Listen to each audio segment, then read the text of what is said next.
Hello aspirants, स्वागत है आपका हमारी वीडियो नंबर 23 में। और आज हम लोग बात करेंगे राइट ऑफ वे के बारे में, है ना। ये कुछ फुटपाथ से संबंधित है आर्टिकल। आज उसको देखते हैं। अच्छा है। और आर्टिकल बस इतना ही आज मतलब पढ़ा, ज़्यादा मतलब पढ़ा नहीं है। तो पहला जब हम लोग उसकी समरी एक बार देख लेते हैं कि क्या है भाई, है ना। समरी क्या है कि सुप्रीम कोर्ट ने आर्टिकल 21 के तहत फुटपाथ पर चलने का अधिकार को फंडामेंटल राइट माना है ना। उन्होंने भाई ये कहा है कि फुटपाथ पर चलने का जो है वो एक मौलिक अधिकार है। ठीक है, जैसे हम लोग के बेसिक बेसिक अधिकार होते हैं कि राइट टू स्पीच और, है ना, बहुत सारे हैं साथ हैं। तो वैसे ही वही है ना, सुप्रीम कोर्ट ने आर्टिकल 21 के तहत फुटपाथ पर चलने को फंडामेंटल राइट कहा है। बाकी इसमें और भी है, ये समरी पूरी पूरी पढ़ लो। अपना मकसद क्या है, वो क्या आपको सीखना, ग्रामर को जीरो से लेकर एडवांस तक समझना, रीडिंग के कंसेप्ट को बिल्कुल मजबूत करना, ताकि आप बैंकिंग एग्जाम में भाई टॉप करें। चलो आ जाओ देखते हैं। इनक्रोच का मतलब क्या होता है। इनक्रोच का मतलब होता है कि अतिक्रमण करना, यानी कहीं पर कब्जा कर लेना। ठीक है, जैसे मान लो कि कोई ये फुटपाथ था तो कोई ठेले वाले ने इस पर कब्जा कर लिया। अब वो जगह तो भाई उसी की हुई मतलब हो गई। मान लो कोई किसी को भाई कार पार्क करनी है, किसी को पैदल अब चलना है, तो वो यहाँ से नहीं फिर यहाँ से काट के जाएगा। ठीक है, यानी वो रोड पे आने का रिस्क लेगा। तो इनक्रोच का मतलब होता है कि कब्जा करना, अतिक्रमण करना। नुइसांस का मतलब क्या होता है। नुइसांस एक नाउन होता है जिसका मतलब होता है कोई भी चीज़ जो आपको तंग करती है, उसको बोलते हैं नुइसांस। पेडिस्ट्रियन कौन होते हैं, जो पैदल चलने वाले होते हैं, उनको हम लोग बोलते हैं पेडिस्ट्रियन। अच्छा, और बाकी इसमें और कुछ है नहीं। एक वोकैब है कंपनसेशन। आई होप ये वोकैब आप लोगों को आती होगी। इसका मतलब होता है कि भत्ता देना। ठीक है, जैसे मान लो किसी को कोई मतलब नुकसान हो गया, इसको बोलते हैं भरपाई, है ना। तो कोई नुकसान हो गया 100 रुपये का, तो आपने उसको 100 रुपये दिए, उसको बोलते हैं कंपनसेशन करना है, उसको कंपनसेट करना है। ठीक है, चलो हम लोग ये आर्टिकल अपना स्टार्ट करते हैं। पढ़ेंगे भाई कैसे, एक एक वर्ड को बिल्कुल बारीकी से समझेंगे, फिर पूरे को सम करेंगे और फिर पूरे पूरे आर्टिकल को अच्छे से समझेंगे। टारगेट अपना वही है, वोकैब को बहुत ही ज़्यादा अच्छे से भाई समझना, प्रैक्टिकल तरीके से समझना है। और ग्रामर को बहुत ही डेप्थ में जा करके समझना कि एक चीज़ क्यों है, कैसे है। और रीडिंग स्किल्स को एक नेक्स्ट लेवल तक लेकर के जानी है। ठीक है, चलो आज स्टार्ट करते हैं। तो राइट ऑफ वे, वे का मतलब होता है रास्ता, राइट का मतलब होता है अधिकार, ऑफ का मतलब काकी के। इसे बोलते हैं कॉलन। क्या बोलते हैं इसको, इसको बोलते हैं कॉलन। इसका भाई काम क्या होता है, ये फर्दर एक्सप्लेन करता है। क्या करता है, ये फर्दर आगे मतलब चीज़ों को एक्सप्लेन करेगा। आ जाओ देखते हैं। ऑन, जब भी आर्टिकल में ऑन आता है, कहीं भी आ जाए ऑन, तो ऑन बताता है पर। तो ये मुद्दा किस चीज पे है, जो ये बात होगी इस आर्टिकल में किस पे होगी। On the right to walk, walk यानी चलने के लिए, तो चलने के लिए अधिकार के बारे में बात होगी। ठीक है, अब यहाँ पे देखो ऑफ लिखा हुआ था, यहाँ पर देखो टू लिखा हुआ है। तो राइट टू स्पीच होता है कि नहीं होता। जब भी अधिकारों की बात होती है तो वहाँ पर टू लगाते हैं, अधिकार वॉक के लिए, वॉक के प्रति। तो यहाँ पर इसकी हिंदी हम लोग क्या निकालते हैं, के प्रति। ठीक है, यहाँ पर इसका मतलब होता है का की है, तो चलने का अधिकार। यहाँ पर होता है अधिकार चलने के प्रति। ठीक है, ऑन, ऑन का मतलब होता है पर। तो on the right to walk यानी चलने के अधिकार पर। ऑन यानी पर, डिमार्केटेड फुटपाथ। तो फुटपाथ कैसे है, फुटपाथ का मतलब क्या होता है, जो रोड के किनारे, जैसे फॉर एग्जांपल ये रोड है, तो ये जो पैदल चलने वालों के लिए जो रास्ते होते हैं ना, उसको बोलते हैं फुटपाथ। कैसे भाई फुटपाथ, जो कि डिमार्केटेड है। डिमार्केटेड का मतलब क्या होता है, जिनकी बाउंड्री तय है, जिनकी सीमाएं तय हैं। जो यहाँ से हम लोग को अलग से दिखता नहीं भाई ये रोड है और ये फुटपाथ है, देख जाता ना हम लोग को, क्योंकि वहाँ पर एक खास बाउंड्रियाँ खींची होती हैं, या फिर वो ना वो मतलब सांचे के मतलब थ्रू से वो बनाई गई होती हैं। तो उसको बोलते हैं डिमार्केटेड, यानी जिसकी सीमा तय की हुई हो। ठीक है, जिसकी सीमा तय की गई हो उसे बोलते हैं डिमार्केटेड, यानी क्लियरली मार्क्ड। ठीक है, डिमार्केशन नाउन होता है और डिमार्केटेड वर्ब की थर्ड फॉर्म होती है, एडजेक्टिव का भी काम कर सकती है। यहाँ पर जो ये फंक्शन कर रही है ना, ये वर्ब नहीं है, ये एज अ एडजेक्टिव यानी पास्ट पार्टिसिपल के रूप में काम कर रहा है। ठीक है, चले आगे। चलो चलो चलो चलो चलो चलो चलो चलो समझते हैं एक बार, चलो अच्छे से ना। ये वर्ब नहीं है, क्यों? क्योंकि ऑन हमारा एक प्रपोजिशन है और प्रपोजिशन के बाद उसके ऑब्जेक्ट आते हैं। ठीक, ये भी एक प्रपोजिशन है, उसके बाद इसके ऑब्जेक्ट आ गए। आ,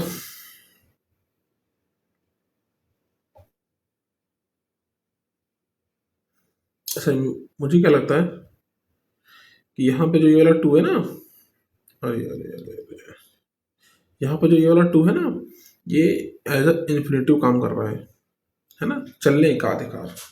ठीक है, तो यहाँ पर मुझे जो ऐसा लगता है, ये के प्रति वाला नहीं होगा, यहाँ पर ये एज अ इन्फिनेटिव काम कर रहा होगा।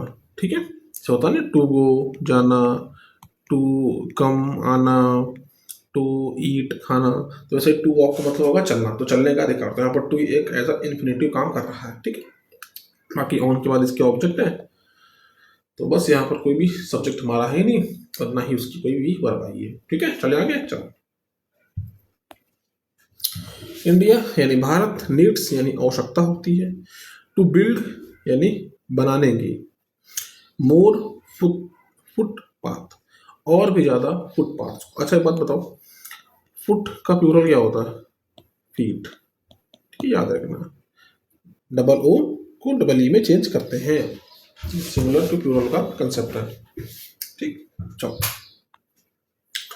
मोर फुटपाथ यानी और भी ज़्यादा फुटपाथ बनाने की आवश्यकता होगी।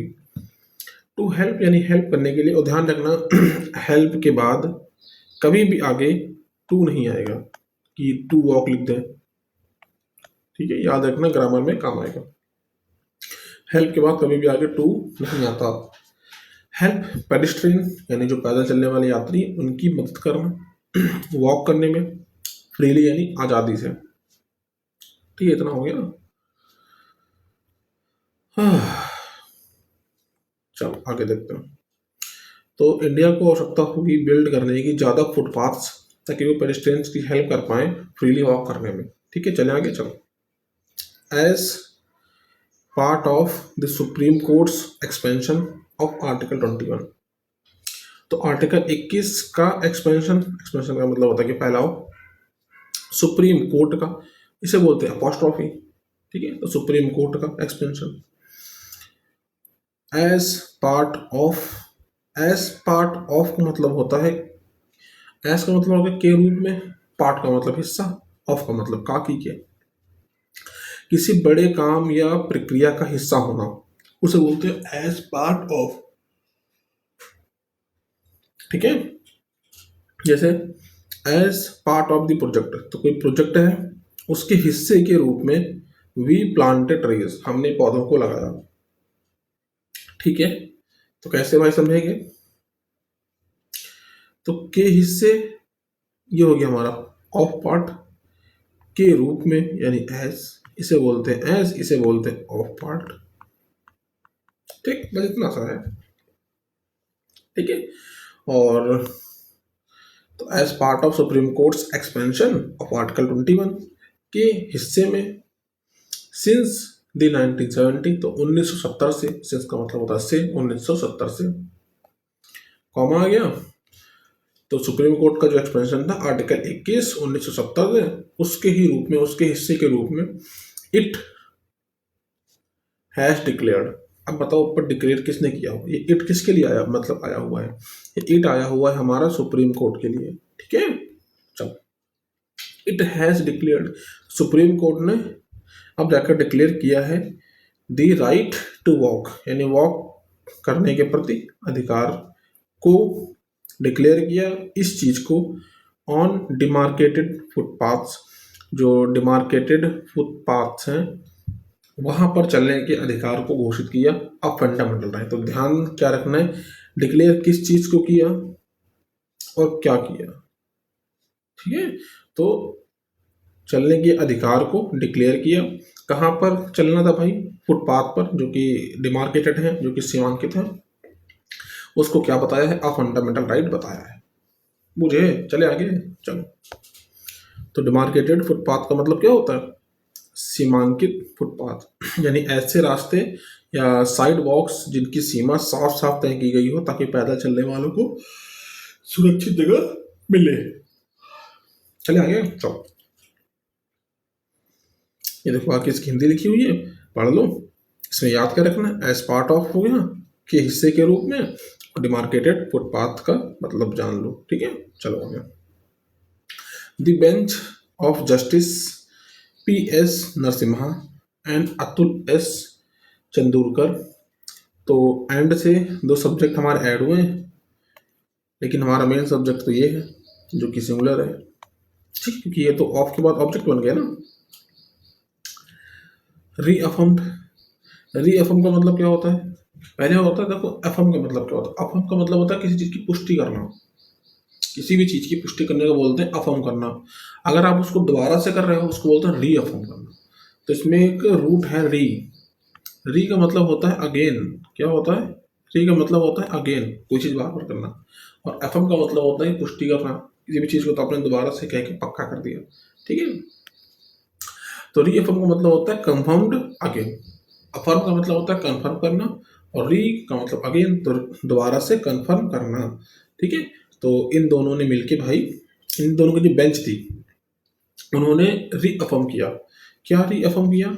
द राइट, यानी इस अधिकार को, इन अ केस, उस मामले में, सीकिंग, सीकिंग का मतलब क्या होता है?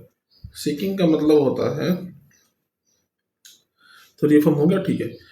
तो सीकिंग का भाई क्या मतलब? सीकिंग का मतलब होता है कुछ चीज़ आप खोज रहे हो, किसी भी चीज़ की आप तलाश कर रहे हो, उसको बोलते हैं सीकिंग। तो एक ऐसा केस जो कि तलाश कर रहा था हायर कंपनसेशन के लिए। कंपनसेशन, कंपनसेशन का मतलब क्या होता है? भत्ता। और हायर मतलब और भी ज़्यादा, जो नॉर्मली मिलता है उससे भी ज़्यादा कंपनसेशन की मांग कर रहा था। किसके लिए कर रहा था भाई? एक 5 साल के बच्चे के लिए, 5 साल के बच्चे की जो डेथ हुई थी उसके लिए। डेथ किससे हुई थी? आफ्टर बीइंग स्ट्रक, ठीक है। तो सीक फर्स्ट फॉर्म होती है, सीकिंग इसकी वर्ब की एनजी फॉर्म है। आफ्टर बीइंग स्ट्रक, ठीक है। तो बीइंग आ गया और साथ में B3 आ गई, तो ये पैसिव स्ट्रक्चर हो गया। होता नहीं है कि इज बीइंग गॉन, कि वो जा रहा है, ठीक है, ये पैसिव स्ट्रक्चर है। आफ्टर बीइंग स्ट्रक, स्ट्रक यानी स्ट्राइक की third form. And killed by a tanker, तो टैंकर के द्वारा मारा गया और टैंकर के द्वारा ही स्ट्राइक किया गया इन कर्नाटका, यानी कर्नाटका में। आज पहले आफ्टर बीइंग स्ट्रक को समझते हैं ना। अभी आफ्टर बीइंग स्ट्रक को लिखने के कई सारे भाई मेथड्स होते हैं। या तो आप इसको स्टार्टिंग में डाल दो, बीइंग के साथ में वर्ब की थर्ड फॉर्म लगा दो, ठीक है, या फिर इसको हैविंग से भी लिख सकते हैं, ठीक है। चलो वो बताऊंगा कभी। तो बीइंग का पार्ट ऑफ स्पीच क्या है भाई? तो यहाँ पर एक प्रेजेंट पार्टिसिपल है जो कि पैसिव स्ट्रक्चर को बनाने में हेल्प कर रही है, ठीक है। ये बी फॉर्म, जो बी वर्ब होती है उसी की पार्टिसिपल फॉर्म है, यानी कि वर्ब के एनजी वाला फॉर्म है। और ये बनाता क्या है? ये बना रहा है पैसिव कंस्ट्रक्शन। क्या बना रहा है? पैसिव कंस्ट्रक्शन बना रहा है, यानी कि सब्जेक्ट कोई काम नहीं कर रहा, सब्जेक्ट के ऊपर काम हो रहा है, ठीक। तो ये देखो लिखा हुआ ना कि आफ्टर आएगा, बीइंग आएगा, फिर उसका पास्ट पार्टिसिपल यानी वर्ब की थर्ड फॉर्म आएगी। सब्जेक्ट कोई काम नहीं करता, सब्जेक्ट के ऊपर काम होता है, ठीक। तो आफ्टर बीइंग स्ट्रक का मतलब क्या होता है? टकराए जाने के बाद। स्ट्राइक यानी कि टकराना, और आफ्टर बीइंग स्ट्रक यानी टकराए जाने के बाद।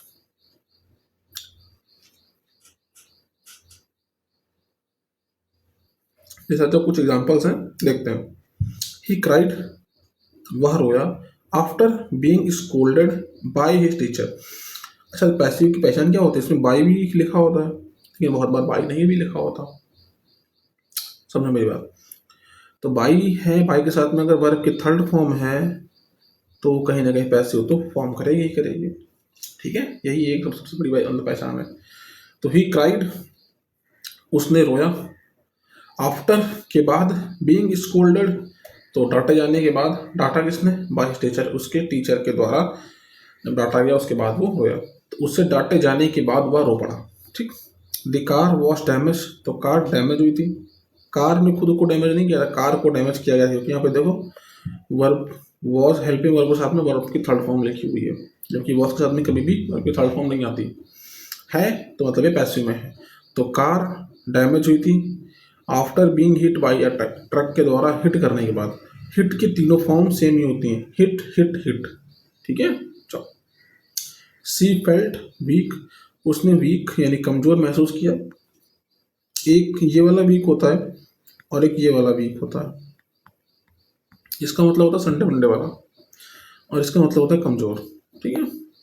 सी फेल्ट वीक यानी उसने कमजोर महसूस किया after being awake all night, तो पूरी रात जागे रहने के बाद, after being awake all night. और यहाँ पर जो ये अवेक है ये वर्ब के थर्ड फॉर्म नहीं, ये हमारा एज एडजेक्टिव काम कर रहा है, ठीक है। पता नहीं बीइंग ऑनेस्ट इस तरीके से। तो पूरी रात जागे रहने के बाद वह कमजोर महसूस कर रही थी,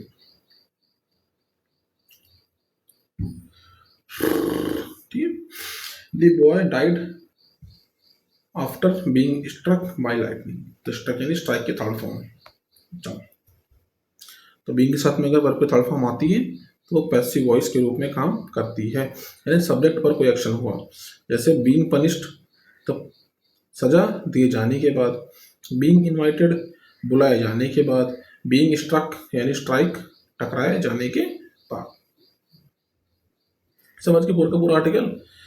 तो न्यायमूर्ति ये सब नाम लिखा हुआ है, ने अधिकार की फिर से पुष्टि की, फिर से पुष्टि की यानी उन्होंने रीअफर्म किया, दोबारा से कंफर्मेशन दी, जो एक मामले में मांगा गया था, यानी जो सीख कर रहा था, जिसमें कर्नाटक में एक 5 वर्षीय लड़के की मौत एक टैंकर लॉरी से टकराने और मारे जाने के बाद हुई है।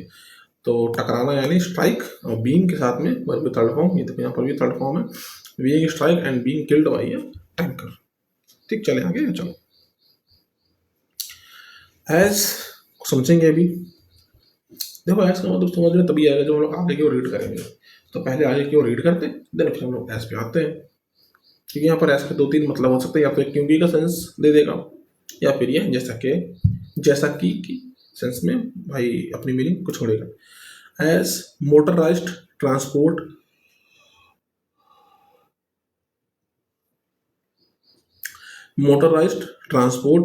हैज बिकम यानी बन चुके हैं, बन गए हैं। मोर वाइड स्प्रेड, और भी ज़्यादा वाइड स्प्रेड का मतलब क्या होता है कि फैलाव उनका ज़्यादा हो चुका है। तो यहाँ पर एज का मतलब देखो साफ साफ क्या दिख रहा है, जैसा कि मोटराइज ट्रांसपोर्ट जो है वो और भी ज़्यादा वाइड स्प्रेड हो चुका है, और भी ज़्यादा फैल चुका है, और भी ज़्यादा लोग उसको अपना रहे हैं। तो यहाँ पर जो है ये कंजंक्शन होता है भाई, ये 2 सेंटेंस को जोड़ रहा है तो ये कंजंक्शन ही होगा। और ये भाई या तो रीजन बताएगा या फिर टाइम के बारे में मतलब बात करता है, मतलब क्योंकि का सेंस देता है, या फिर समय के साथ भी कुछ भी देता है, ठीक है। तो जब से मोटर चालित परिवहन ज़्यादा फैल गए हैं, या क्योंकि का सेंस दे सकता है, क्योंकि मोटर वाहन अब हर जगह पर फैल गए हैं। देखो जब से का सेंस थोड़ा सा तुम्हें अटपटा लग सकता है, तो इस वाले मीनिंग को रहने दो, क्योंकि वाले सेंस को भाई मतलब जिंदा रखो, क्योंकि हमारा मकसद है कि एक ही मीनिंग को समझे और उससे सारे के सारे काम हो रहे हैं, ठीक है। जैसे यहाँ पर एग्जाम्पल नंबर 2 देखो, एज इट वॉज रेनिंग, ठीक है, वी स्टे इंडोर्स। तो भाई यहाँ पर देखो वर्षा होने को दिखा रहा है कि यहाँ पर वर्षा हो रही है और हम लोग घर पे रुके, तो कहीं ना कहीं ये रीज़न की बात हो रही है कि भाई वर्षा हो रही थी इस वजह से हम लोग भाई घर पे रुके। तो यहाँ पर एज का मतलब क्या हो जाएगा, यहाँ पर एज का मतलब हो जाएगा क्योंकि, यहाँ पर ये रीज़न वाला बात डालेगा। As she grew older she become wiser. तो यहाँ पर देखो जब भी ऐसा कुछ आ जाए कि यहाँ पर भी कंपैरेटिव एडजेक्टिव आ गया, यहाँ पर भी कंपैरेटिव एडजेक्टिव आ गया, तो यहाँ पर ये बात करता है जैसे जैसे, ठीक है। तो एज शी ग्रीव ओल्डर, जैसे जैसे वह बड़ी हुई, ओल्डर का मतलब क्या होता है पहले से थोड़ी सी और बड़ी हुई, वैसे वैसे ही वो वाइजर समझदार होती गई। तो ये एज का दूसरा भाई यूज है। पहला यूज हम लोगों ने क्या देखा, ये वाला, दूसरा यूज हम लोगों ने क्या देखा, ये वाला। एज यू आर लेट, ये देखो रीजन वाला आ गया, क्योंकि आप लेट हो। ठीक है, एज का मतलब यहाँ पर क्या है, क्योंकि यू वर लेट, आप लेट थे, इसीलिए वी स्टार्टेड विदाउट यू, हमने आपके बिना स्टार्ट के लिए मतलब कर लिया। ठीक है, तो ये रीजन वाली बात आ गई, यहाँ पर टाइम की बात हो रही थी। एज दिस सनसेट, अभी इसका मतलब भाई समझ में नहीं आएगा, आगे बढ़ो। तो दिस सनसेट यानी सन बैठता है, दी बर्ड्स, अब देखो सेट की तीनों फॉर्म सेट ही होती हैं, तो फर्स्ट फॉर्म है, सेकंड फॉर्म है, थर्ड फॉर्म है, हमें समझ में नहीं आएगा, तो इसको छोड़ो भी के लिए, आगे की ओर मूव करो। दी बर्ड्स रिटर्न, देखो अगर इसको तुम प्रेजेंट इंडेफिनिट में लेके आओगे, यानी वर्ग की फर्स्ट फॉर्म मानोगे, तो पहली बात तो वर्ग की फर्स्ट फॉर्म हो नहीं सकती, क्योंकि सन हमारा सिंगुलर है, तो यहाँ पर सेट्स होना चाहिए, तो जाहिर सी बात है सेकंड या फिर थर्ड फॉर्म होगी, थर्ड फॉर्म ऐसे आएगी ना, तो ये सेकंड फॉर्म ही है। ठीक, जैसे कि सन बैठा, जो चिड़िया थी वो अपने अपने घोंसले की तरफ वापस चली गई। तो यहाँ पर एस का मतलब क्या हुआ,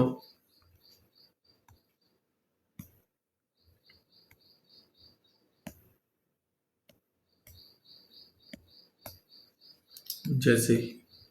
ठीक है, जैसे ही या जैसे जैसे, जैसे जैसे सूरज नीचे बैठा वैसे वैसे चिड़िया अपने घोंसले की तरफ चली गई। ठीक है, तो हम लोगों ने क्या समझा कि एस के मेजरली दो ही फंक्शन होते हैं, क्योंकि और जैसे जैसे का सेंस भाई देता है। हिंदी पे ना जाओ, तुम सेंस पे समझो कि सेंस क्या वो दे रहा है। ठीक, चलो आगे चलते हैं। तो जैसा कि या क्योंकि जो मोटराइज ट्रांसपोर्ट है वो बन चुका है और भी ज़्यादा वाइड स्प्रेड, वाइड स्प्रेड का मतलब क्या होता है कि और भी ज़्यादा फैल चुका है। तो जैसा कि ऐसा हो चुका है, इसीलिए जो बेंच थी, जो दो पर सुप्रीम कोर्ट के वकील थे, उसकी जो बेंच थी उसने नोट किया, क्या नोट किया, विद रिग्रेट, रिग्रेट का मतलब होता है पछतावा, पछतावे के साथ में नोट किया कि वॉकिंग यानी चलना, हैज़ बिकम बन चुका है, आ इनकन्वीनियंस, कन्वीनियंस का मतलब होता है सुविधाजनक, इन लग गया, एक नेगेटिव प्रीफिक्स लग गया, इसका मतलब होता है कि असुविधाजनक। तो कन्वीनियंस का मतलब होता है कि सुविधाजनक, और आगे अगर इन लग जाए तो उसका मतलब होता है इनकन्वीनियंस का फिर मतलब हो जाता है असुविधाजनक। ठीक है, तो इनकन्वीनियंस यानी असुविधाजनक बन चुका है वॉक करना। क्यों भाई बन चुका है, आगे कॉमा करके देखो भाई बताया गया है, विद मोटरिस्ट, मोटरिस्ट मतलब जिनका भी व्हीकल में मोटर लगा हुआ है, बाइक कार बस कुछ भी हो सकता है। ऑफन यानी अक्सर, ट्रेटिंग, ट्रेटिंग का मतलब क्या होता है, बर्ताव करना। पेडिस्ट्रेंस, तो पेडिस्ट्रेन को ट्रेड करते हैं एज आ नुआंसेस, नुआंसेस के रूप में। नुआंसेस का मतलब क्या होता है, तो नुआंसेस का मतलब होता है कोई भी ऐसी चीज जो आपको तंग करती हो, तो पैदल चलने वालों को वो एक ऐसी चीज मानते हैं जो उनको भाई तंग करती है। मोटराइज्ड जो भी चलाते हैं उनके लिए भाई पैदल चलने वाले सिर दर्द होते हैं। ठीक है, और देखते हैं, ये तो यहाँ पे लिखा हुआ the loud music was a nuisance to be to the neighbour, तो नेबर्स के लिए ये नुआंस है, मतलब एक परेशानी करने वाली चीज़ है। ठीक है, मॉस्किटोस जो है एक रियल नुआंसेस है, एक वाकई में एक सबसे बड़ी समस्या है समर के समय में। बाकी और भी तो एग्जाम्पल्स हैं, या पढ़ देना कि ईजी है, बस खाली वोकैब को समझना है, और इम्पोर्टेंट ये इम्पोर्टेंट वोकैब है नुआंसेस। चलो आगे चलते हैं, तो उसे नुआंसेस समझा जाता है। ठीक, टू बी टॉलरेटेड और क्लियर। अच्छा यहाँ पे देखो, टू के साथ में बी है और साथ में वर्ब की थर्ड फॉर्म है, टॉलरेटेड, यहाँ पर क्लियर भी वर्ब की थर्ड फॉर्म है, टू बी टॉलरेटेड। ठीक है, टॉलरेट होना या टू बी क्लियर या साफ करना। आगे पहले इसके भाई दोनों को समझते हैं, फिर आगे की इसकी मीनिंग को आगे के बढ़ाएंगे। तो टू बी के साथ में अगर पी थ्री आता है उसका मतलब होता है कि ये पैसिव इन्फिनेटिव स्ट्रक्चर है। इन्फिनेटिव ऐसे है, इन्फिनेटिव का मतलब होता है कि अगर टू के साथ में वर्ब की फर्स्ट फॉर्म आ जाए तो उसे हम लोग बोलते हैं इन्फिनेटिव। अगर टू के साथ में वर्ब की फर्स्ट फॉर्म तो है ही है, साथ में वर्ब की थर्ड फॉर्म भी है, तब बन जाता है वो पैसिव। ठीक है, तो टू बी हमारा होता है इन्फिनेटिव, टू बी हमारा होता है इन्फिनेटिव, और अगर वी थ्री इसमें जोड़ दें तब बन जाता है हमारा पैसिव। फॉर्मूला क्या होता है, to be verb third form, ये हमारा बनाता है पैसिव इन्फिनेटिव। तो टू बी टॉलरेटेड यानी सहन किया जाना, ठीक है। टॉलरेट का मतलब होता है सहन करना, क्लियर का मतलब होता है हटा देना, मिटा देना। टू बी क्लियर यानी हटाया जाना। फंक्शन क्या करता है, यह स्ट्रक्चर बताता है कि सब्जेक्ट पर एक्शन होगा, यह होना चाहिए, ना कि सब्जेक्ट खुद एक्शन करेगा। तो to be tolerate, subject tolerate नहीं करेगा, सब्जेक्ट सहन नहीं करेगा, सब्जेक्ट को सहन किया जाएगा। तो या तो ये मोटरिस्ट उनको सहन करें या फिर उनको भाई क्लियर करें। ये बात खोपड़ी में आई मुझे। तो पैसिव का मतलब क्या होता है कि सब्जेक्ट कोई भी काम नहीं करेगा, सब्जेक्ट के ऊपर काम होगा। तो इन पेडिस्ट्रियन को मतलब अक्सर जो ट्रीट करते हैं, या उन्हें सहन किया जाए या उन्हें क्लियर किया जाए, ठीक है, इसके रूप में भाई वो लोग समझते हैं। आ जाओ। दिस वर्क यानी यह कार्य, इस यानी है, टू बी कंप्लीटेड यानी पूरा करना है, बाय टुमारो यानी कल तक, इस कार्य को पूरा करना है, ठीक। द रूल्स आर, तो रूल्स हैं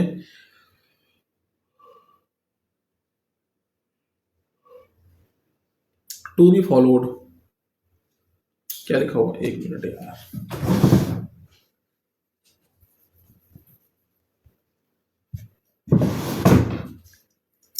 टू बी फॉलोड। तो टू बी फॉलो करने का मतलब क्या होता है, पालन करना। जब भी बात रूल्स की होती है तो फॉलो का मतलब पालन करना होता है, स्ट्रिक्टली यानी सख्ती से। तो नियमों का सख्ती से पालन किया जाना चाहिए, तो किया जाना चाहिए यानी to be followed. To follow का मतलब होता है कि नियम भाई पालन करेंगे, तो नियमों को पालन किया जाना चाहिए। द हाउस यानी जो घर है, इज यानी है, टू बी सोल्ड तो इस घर को बेचा जाना है, नेक्स्ट मंथ यानी अगले महीने, ठीक। चले आगे। तो हम लोगों ने क्या देखा, to be V three form को अच्छे से हम लोगों ने देखा, जो कि पैसिव इन्फिनेटिव है। तो टू बी पनिश्ड सजा दी जानी है, टू बी रिपेयर रिपेयर किया जाना है, टू बी टॉलरेट यानी सहन किया जाना है, ठीक। आ जाओ देखते हैं। तो जब से यानी एस या क्योंकि भी बोल सकते हो, क्योंकि ये सब है ना बहुत ज़्यादा वाइड स्प्रेड हो चुके हैं। मोटर चालित परिवहन जैसे कार, बस, बाइक आदि हर जगह फैल गए हैं। तो हर जगह फैल जाने को हम लोग क्या बोलते हैं, वाइड स्प्रेड हो जाना। क्या बोलते हैं, वाइड स्प्रेड को बोलते हैं हर जगह फैल जाना। तो जब से ये भाई फैल गए हैं, तो न्यायपीठ यानी जो बेंच थी ने दुख जताया है, यानी उन्होंने रिग्रेट के साथ में कुछ कहा है कि अब पैदल चलना एक असुविधा बन गया है। असुविधा बन गया यानी इनकन्वीनियंस बन चुका है। तो सुविधा का मतलब होता है कि कोई चीज कन्वीनियंट है, कन्वीनियंस, और कोई चीज अगर सुविधा नहीं है, असुविधा है, तो उसे बोलते हैं इनकन्वीनियंस, अभी इनकन्वीनियंट, ठीक है।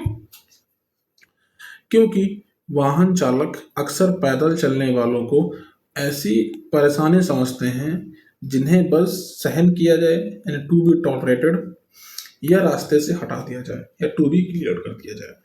तो ऐसी परेशानी समझते हैं यानी ऐसी नुआंसेस समझते हैं। ऑफन ट्रीटिंग पेडिस्ट्रियन, पेडिस्ट्रियन को ट्रीट करते हैं या तो एज अ नुआंस के रूप में, टू बी टॉलरेटेड एक ऐसी परेशानी जिसे या तो सहन किया जाए या फिर उसे क्लियर किया जाए, ठीक है। ये दोनों सीधे इससे कनेक्टेड हैं, ठीक।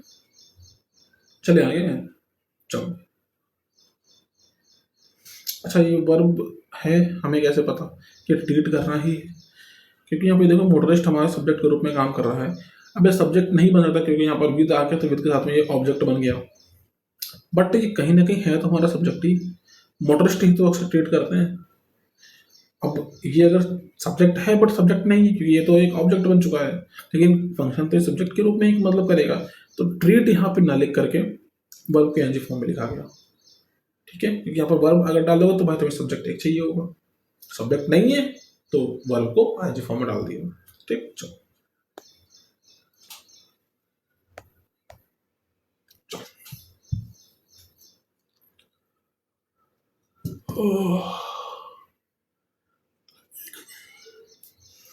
एक मिनट यार, थोड़ा पानी पी लें।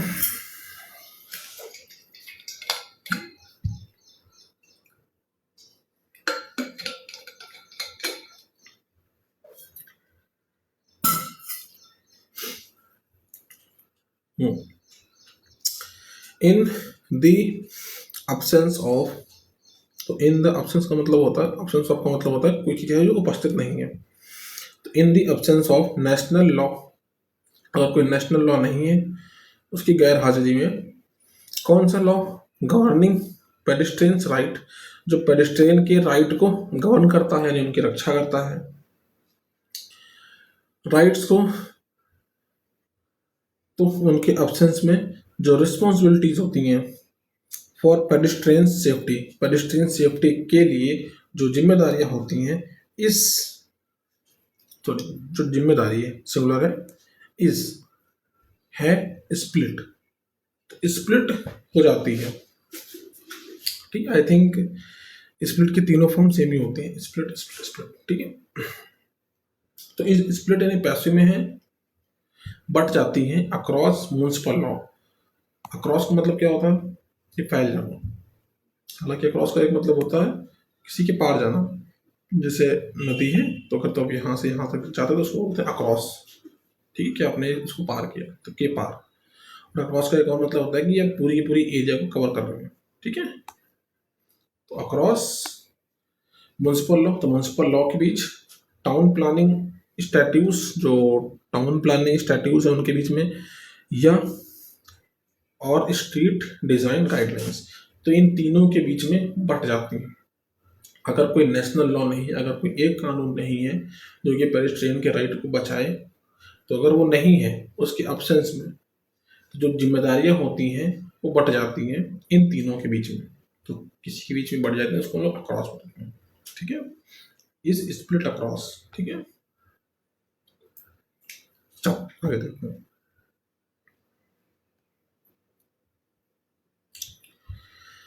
एज सच, आज उसको समझते हैं एज सच का मतलब क्या होता है। समझेंगे पहले, जरा आगे हम लोग रीड कर लेते हैं। पेडिस्ट्रियंस यानी जो पैदल चलने वाले यात्री हैं, आर कंसिडर्ड, तो कंसिडर का मतलब होता है मानना। आर कंसिडर पैसिव में लिखा हुआ है तो पेडिस्ट्रियंस माने जाते हैं। टू बी सेफ, सेफ होना, तो सेफ माने जाते हैं। इफ, यदि, दे फेस, यानी वे फेस करते हैं नो इमीडिएट फिजिकल हार्म, अगर उन्हें तुरंत कोई भी फिजिकल हार्म नहीं होता, मतलब अगर कोई भी उस दौरान पे चोट नहीं लगती तो उनको सेफ माना जाता है। एज सच का भाई फंक्शन भाई समझते हैं। एज सच लिखा हुआ है जो अक्सर रिजल्ट या कंक्लूजन बताने के लिए इस्तेमाल होता है, तो या तो ये रिजल्ट को बताएगा या कंक्लूजन, बात वही है कि परिणाम क्या होगा। ठीक है, इस स्थिति में इसकी हिंदी क्या होती है, इस स्थिति में या परिणाम स्वरूप। यहाँ एज सच का मतलब है इस स्थिति में। ठीक है, इस तरह काफी है। यानी पिछले वाक्य में जो बताया गया है कि कोई राष्ट्रीय कानून नहीं है, कोई भी नेशनल लॉ के अब्सेंस में, और जिम्मेदारी बटी हुई है, उसी के परिणाम स्वरूप यह स्थिति बनी है। ठीक है, तो एज यहाँ पर एज एडवर्ब के जैसे फंक्शन कर रहा है, मतलब एक एडवर्ब कंजंक्शन है। हाँ,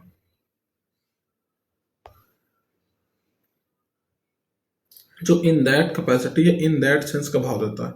यहाँ पर एज का मतलब क्या है, इन दैट सेंस, यानी इस सेंस में, जो कि ऊपर हम लोगों ने बात करी थी। सच यहाँ पर एक डिटर्मिनर है। ठीक है, प्रोनाउन भी होता है और एक एडजेक्टिव भी होता है। ये यहाँ उस रूप में, क्या उस रूप में, ऊपर क्या था, इन दैट सेंस, उस रूप में, उसी की जस्ट हिंदी लिखी हुई है, उस स्थिति में या के अर्थ में इस्तेमाल हुआ है। तो इस फ्रेज में एज और सच दोनों मिलकर एक फिक्स्ड एक्सप्रेशन बनाते हैं, इसीलिए इन्हें अलग अलग नहीं बल्कि एक यूनिट के रूप में समझा जाना जरूरी है। ठीक है, तो कंबाइंड इनका पीओएस क्या होगा, तो ये हमारा एक एडवर्बियल फ्रेज होता है। क्या होता है, एक एडवर्बियल फ्रेज बन जाता है एज सच। ठीक है, इसका काम क्या है, पूरे क्लॉज को मॉडिफाई करना, यानी रिजल्ट, कंक्लूजन या रोल को बताना। तो ये हमारा एक एडवर्बियल कनेक्टर के जैसे काम करता है, जो कि रिजल्ट और भाई रिजल्ट को दिखाता है। हिंदी क्या होती है, इसीलिए, उसी रूप में या परिणाम स्वरूप या उस नाते से, जैसे the plan was not approved, तो उस प्लान को अप्रूव नहीं किया गया था। एज सच इस स्थिति में we had to start again, तो हमें दोबारा से स्टार्ट करना पड़ा। हैड टू यानी कोई काम करना पड़ा था पास्ट में। तो देयर वॉज नो एविडेंस, कोई भी एविडेंस नहीं थे। इस स्थिति में द केस वॉज डिसमिस्ड, तो केस डिसमिस हुआ था, खारिज हुआ था। ही इज द मैनेजर, वह मैनेजर है, और एज सच इस स्थिति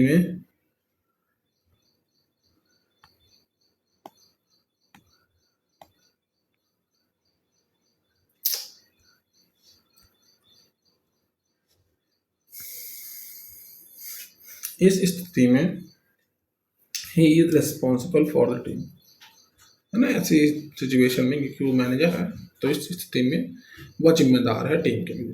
ठीक, चलो पूरा हो गया। इसलिए या इस स्थिति में पैदल चलने वालों, तो पैदल चलने वाले कौन होते हैं हमारे पेडिस्ट्रियंस, को सुरक्षित माना जाता है। तो माना जाता है यानी कंसीडर किया जाता है अगर उन्हें तुरंत कोई शारीरिक नुकसान नहीं होता। यानी क्या भाई इसका मतलब है, क्योंकि कोई राष्ट्रीय कानून नहीं है, ऊपर हम लोगों ने देखा था कि in the absence of national law, जो पैदल चलने वालों के अधिकारों को नियंत्रित करे यानी उसे गवर्न करे। इस स्थिति में एज सच इस स्थिति में सरकार या व्यवस्था यह मान लेती है यानी कंसीडर कर लेती है कि पैदल यात्री सुरक्षित है। ठीक है, तब तक उन्हें कोई सीधा या तत्काल शारीरिक नुकसान न पहुंचेगा, तब तक उन्हें वो सुरक्षित मान लेती हैं। चलो आगे देखते हैं। मोस्ट सिटीज यानी ज़्यादातर जो शहर हैं, ऑल्सो लैक, तो शहर हमारा सब्जेक्ट हो गया, इसकी बार ये आ गई लैक। लैक यानी कमियां हैं, उनके अंदर क्या कमियां हैं। कॉन्टिन्यूअस यानी लगातार, अनऑब्स्ट्रक्टेड फुटपाथ्स, वो फुटपाथ्स जो कि अनऑब्स्ट्रक्टेड हैं। ऑब्स्ट्रक्ट का मतलब क्या होता है, अगर अन को हटा दें तो ऑब्स्ट्रक्ट का मतलब क्या होता है, रुकावट या फिर बाधा। ठीक है, रुकावट या फिर बाधा।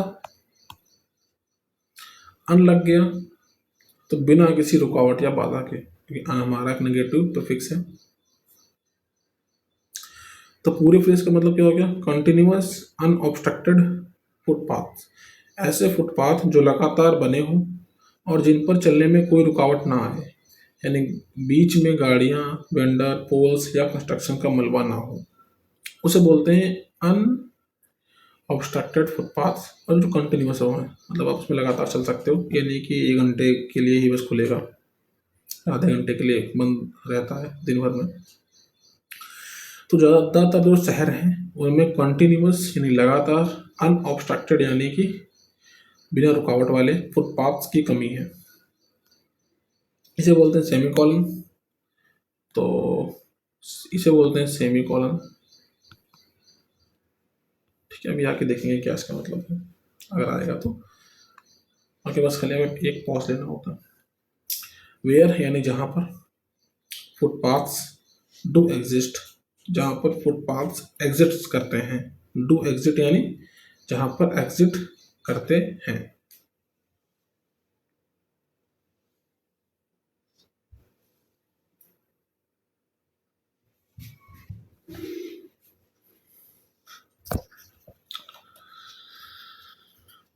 एक चीज यहाँ पे देखो कि डू और डस सिंपली ऐसे कभी भी नहीं आता। अगर सब्जेक्ट है, देखो सब्जेक्ट प्लूरल है तो यहाँ पर सीधे एग्जिस्ट आना चाहिए, या फिर सब्जेक्ट के साथ में नॉट आना चाहिए, तभी तो डू डस आता है, या फिर भाई ये इंट्रोगेटिव में होना चाहिए। ठीक है, लेकिन यहाँ पर तो तीनों ही मामले नहीं है। तो यहाँ पर डू एक एम्फेसिस के जैसे काम करता है। कैसे काम करता है, एम्फेसिस के जैसे काम करता है, तो जोर देगा जहाँ पर वाकई में एग्जिस्ट करने चाहिए थे। ठीक है,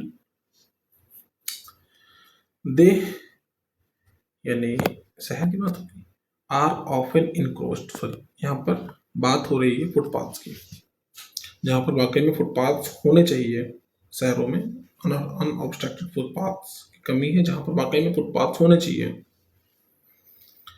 दे आर ऑफन इनक्रोच्ड, इनक्रोच का मतलब होता है अतिक्रमण करना यानी कब्जा करना उसके ऊपर। इंक्रोच ऑन, जिसके ऊपर कब्जा किया जाता है, बाय पार्किंग, पार्किंग के द्वारा, या फिर कोई अल्लाह के अपनी गाड़ी खड़ी कर देगा या उन्हें घर के सामने वो गाड़ी को लगा देगा। वेंडर, जो सामान बेचने वाले हैं वो भाई कब्जा कर लेते हैं, या कोई यूटिलिटीज़ है, कोई बोर्ड लगा देंगे, कोई डस्टबिन उठा के रख देंगे। एंड कंस्ट्रक्शन डेब्रीज, कोई अगर रोड बन रही है तो उसका सामान वहाँ पर रख देंगे। एंड कंपीटिंग प्रेशर, एक ऐसा प्रेशर जो कि कंपीट कर रहा होगा, सच एज, जैसा कि रोड वाइडनिंग वर्क। ठीक है, तो ये तो हम लोगों ने समझ लिया, आगे देखते हैं। अच्छा, डू एग्जिस्ट, हमने भाई क्या बताया कि डू और डज ऐसे तो नहीं आते। अगर सब्जेक्ट प्रेजेंट इंडेफिनिट में है तो या तो नॉट आना चाहिए डू और डज को लाने के लिए, या फिर सब्जेक्ट हमारा इंटरोगेटिव में होना चाहिए, लेकिन इन दोनों के दोनों मामले यहाँ पे नहीं है। तो यहाँ पर डू एग्जिस्ट का मतलब क्या होता है? तो अगर ये नॉर्मली होता तो हम लोग इसको इस तरीके से भाई लिखते हैं, फुटपाथ जो है वो एग्जिस्ट, यानी वो मौजूद हैं या फिर मौजूद होते हैं। ठीक है, लेकिन राइटर ने कहा फुटपाथ डू एग्जिस्ट, तो डू यहाँ पर एक ऑक्सिलरी वर्ब है जो कि एम्फेसिस डाल रही है, जो कि जोर भाई दे रही है। ठीक है, हिंदी मीनिंग जरा और समझते हैं ताकि तुम अच्छे से समझ पाओ। जहां फुटपाथ वाकई मौजूद हैं, वाकई मौजूद हैं, वहां भी अक्सर पार्किंग, वेंडर या यूटिलिटीज वगैरह से घिरे होते हैं। ठीक, तो डू के साथ में वर्ब आ जाए, लेकिन वहां पर टेंस वाला सेंस नहीं है। जैसे I do understand your point, मैं सच में तुम्हारी बात समझता हूँ। आई डू अंडरस्टैंड यानी मैं सच में तुम्हारी बात को समझता हूँ। डू को यहाँ पे ऐसे बोलना है कि सच में, वाकई में। फुटपाथ डू एग्जिस्ट, तो फुटपाथ वाकई में एग्जिस्ट करते हैं, वाकई में। इसको डू को या तो वाकई में पढ़ो या फिर सच में पढ़ो। सचमुच में एग्जिस्ट करते हैं या फिर वाकई में एग्जिस्ट करते हैं। बट यानी लेकिन दे आर इनक्रोच्ड, उन पे अतिक्रमण होता है, उन पे कब्जा होता है। कुछ और एग्जांपल हैं डू जब वो काम करेगा एम्फेसिस के लिए। ठीक, आई डू अंडरस्टैंड, तो मैं वाकई में समझता हूँ, योर कंसर्न, आपकी चिंता को। शी डज वर्क, वह वाकई काम करती है, हार्ड यानी कठिन, एवरीडे यानी हर दिन। फुटपाथ्स डू एग्जिस्ट, वाकई में एग्जिस्ट करते हैं, लेकिन वो पुअरली मेंटेन्ड होते हैं। ही डिड कॉल, उसने वाकई में कॉल किया था, यू यानी तुमको, यस्टरडे यानी कल। वी डू नीड, हमें वाकई आवश्यकता होगी, बेटर प्लानिंग की, और भी ज़्यादा अच्छी प्लानिंग की, फॉर सिटीज़ यानी शहर के लिए। दे डू केयर, ये वे वाकई में केयर करते हैं, अबाउट द इन्वायरमेंट यानी इन्वायरमेंट के बारे में। तो ये वर्ब दे की ही है, ये वी की ही है, यही की ही है, बट वो जोर देने के लिए सामने की ओर इसको लगा दिया गया। ठीक, चलो आगे चलते हैं। बहुत ही गहरा कंसेप्ट है ये, इम्पोर्टेंट है। तो टू एग्जिस्ट को हमने समझा, अनऑब्स्ट्रक्टेड को समझा, मोस्ट को भी समझा है, नहीं ज़्यादातर शहर। ठीक, डू एग्जिस्ट यानी जहाँ पर फुटपाथ्स वाकई में एग्जिस्ट होते हैं या करते हैं, मौजूद होते हैं, तो वे अक्सर इनक्रोच्ड होते हैं, यानी उन पर कब्जा होता है, या तो पार्किंग के द्वारा, वेंडर्स के द्वारा, यूटिलिटीज के द्वारा, इन सब के द्वारा होता है। ठीक है, इनक्रोच ऑन का मतलब क्या होता है? कब्जा कर लेना या घुस जाना उस जगह पर जो किसी और की होनी चाहिए थी, उस पर आपने कब्जा कर लिया। कुछ इसके सिनोनिम्स हैं, इन्वेड हो गया, ट्रेसपास है, बहुत इंपॉर्टेंट वोकैब है। ठीक है, ऑक्यूपाई करना, इंट्रूड करना यानी दखल अंदाजी देना, या टेक ओवर करना। तो ये कुछ इंपॉर्टेंट वोकैबलरी हैं जो कि बैंक एग्जाम में आती है। ठीक है, इन्वेड करना इंपॉर्टेंट है, ट्रेसपास से इंपॉर्टेंट है, ऑक्यूपाई करना, इंट्रूड करना, टेक ओवर करना, इंपॉर्टेंट वोकैबलरीज हैं। कंपीटिंग, यहाँ पे देखो लिखा था ना, कंपीटिंग प्रेशर। कंपीट का मतलब क्या होता है? कंपीट का मतलब होता है कि आप प्रतिस्पर्धा कर रहे हो किसी से, कंपटीशन कर रहे हो, उसको बोलता है कंपीट करना। आपस में टकराने वाले या विरोधी दबाव होता है।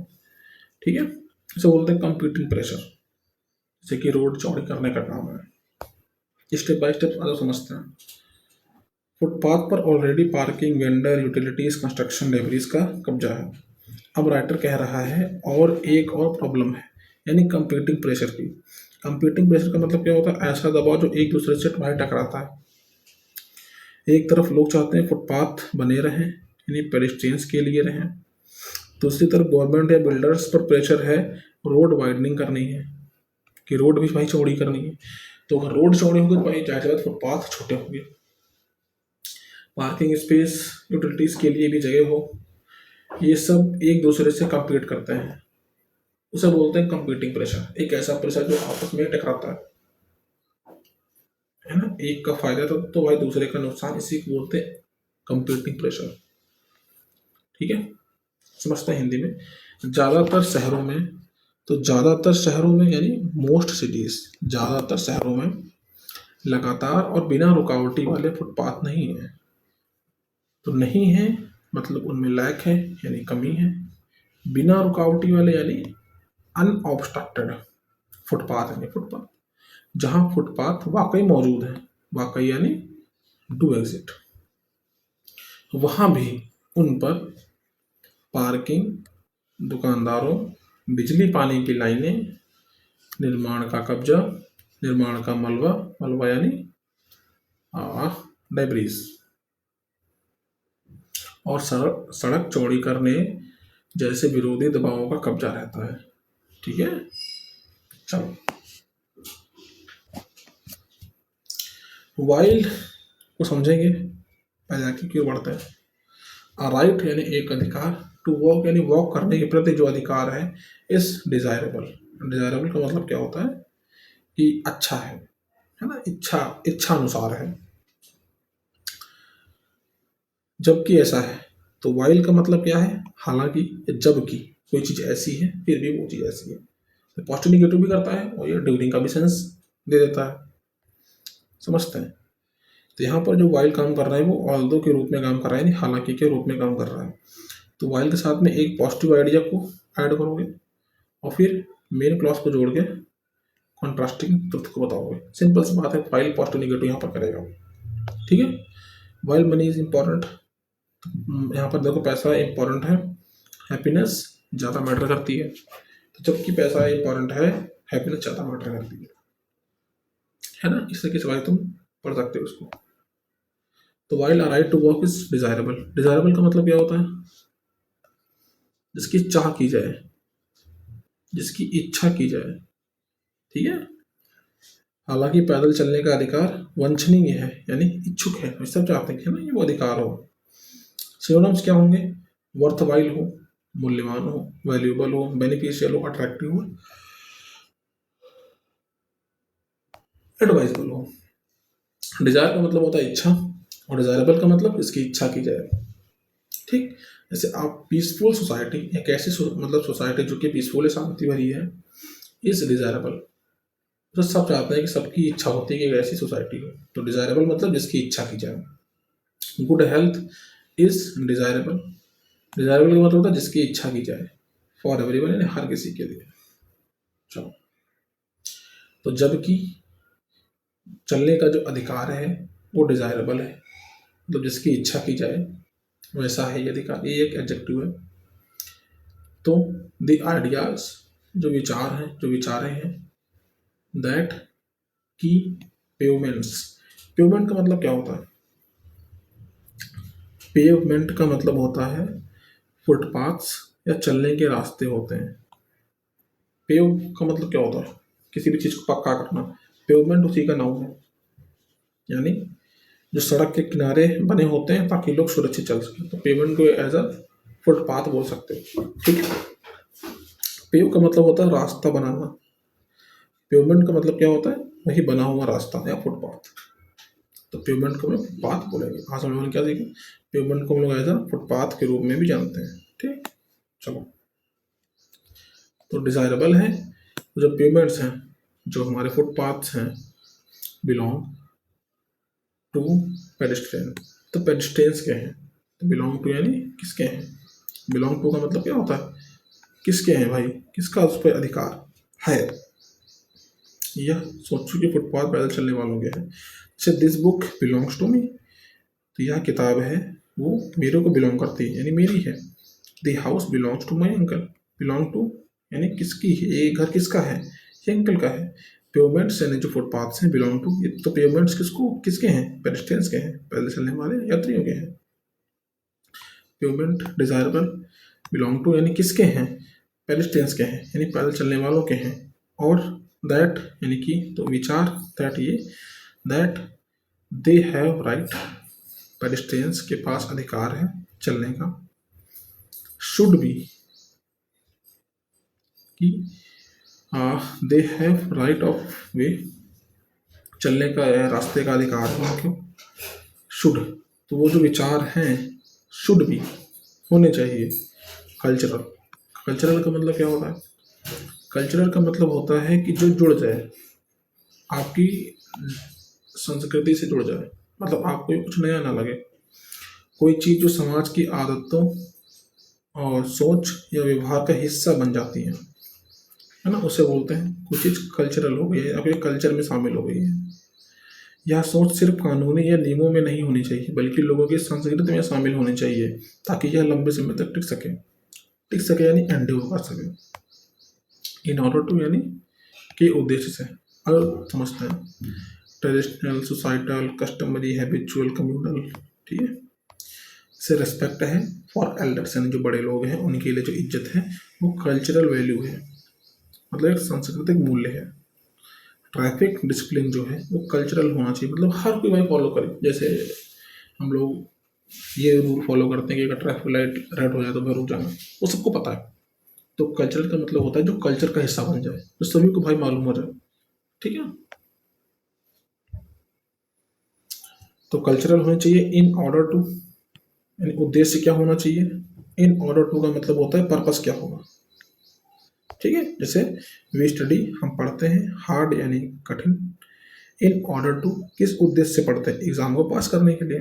तो इन ऑर्डर टू का मतलब होता है किस उद्देश्य से पढ़ते हो, ठीक है। कुछ एग्जाम्पल से आप पढ़ लेना। इन ऑर्डर टू यानी कि उद्देश्य से। इंड्योर यानी सहन करना लंबे समय तक। इंड्योर का मतलब होता है लंबे समय तक टिके रहना या किसी भी चीज को लंबे समय तक झेलना, ठीक।